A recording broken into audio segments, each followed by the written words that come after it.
you, Mr Deputy Speaker. And I think the only thing I agreed with the member for Glasgow South on was the tribute he did take the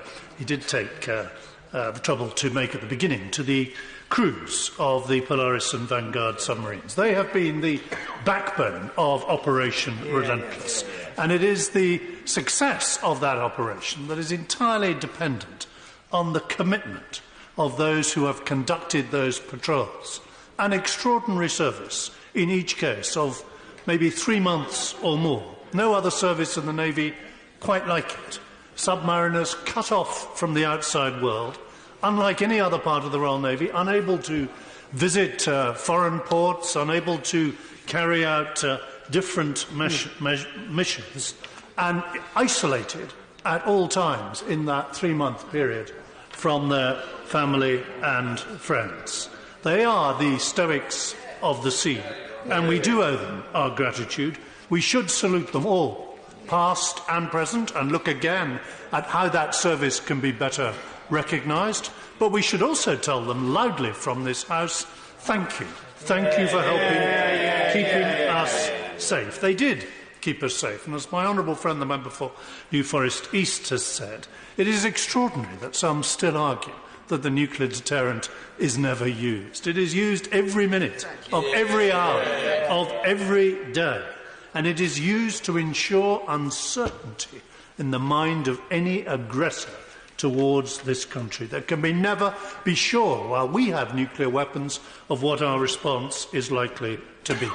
And that was endorsed by this House, again as my right honourable friend reminded us, by a majority of 355, as recently as 3 years ago, when we authorised the replacement of the Vanguard boats by the new Dreadnought submarines. Now, the Prime Minister and I set out the arguments for that renewal 3 years ago, and I'm not going to repeat them, but I will give way in a moment.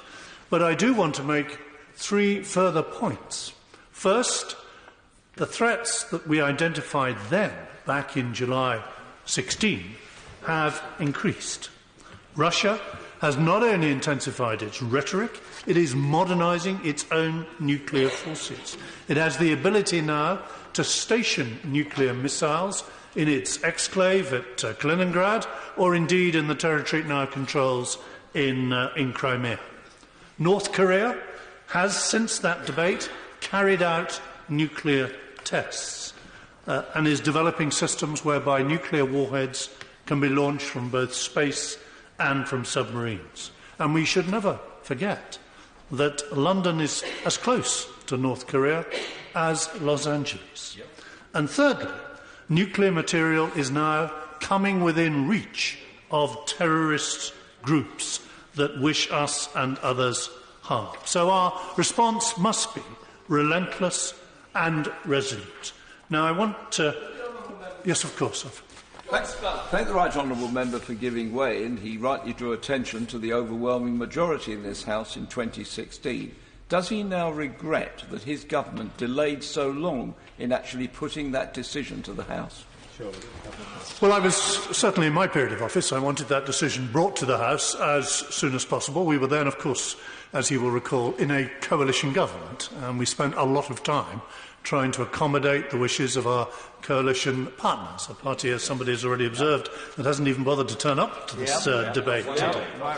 Now, look, it is, of course, important each time that we make these renewal decisions that we do emphasise our continuing commitment to the international work of non-proliferation. There is a particular responsibility on those countries that retain nuclear weapons to continue to commit to that particular treaty and to reduce the weapons they hold. That's why I reduced the number of warheads on each submarine from 48 to 40.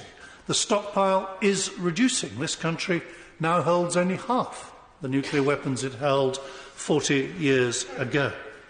But we have also to look ahead.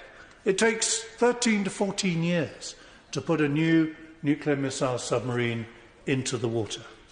Now, if you believe, as I do, that there may still be a nuclear threat to this country in the 2030s, the 2040s and the 2050s, all the way up to 2060, then of course it would be irresponsible not to renew the delivery mechanism. First the boats, and then, in time, perhaps later in this Parliament, the missile system itself. Let me end, Mr Deputy Speaker, with 3 final points.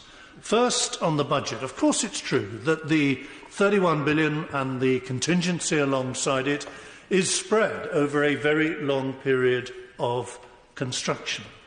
But equally, it does remain a very lumpy part of the department's budget, a sizable part of the department's budget, and we do not get the advantages of scale that the Americans are able to profit by when they are replacing many more submarines. We only replace 4 boats each time. So there may be points in the Public Accounts Committee and the work of others in this House that would require us to look again at how the submarine renewal programme is actually financed year to year, and to see whether there aren't economies of scale in forward buying some of the parts for all 4 submarines right at the beginning.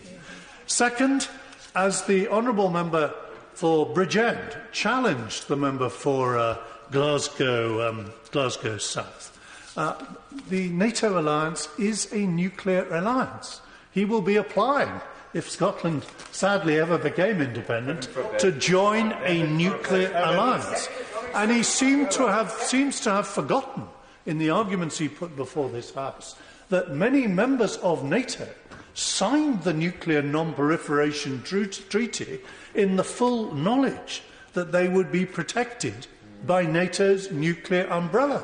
That's why they signed the treaty, and it was the honourable lady who pointed that out. And that does mean we do need to keep reminding our allies in NATO of the importance of the nuclear planning group, of their commitment to maintaining their dual-use aircraft, and we do need to remind their politicians and their publics that NATO is a nuclear alliance.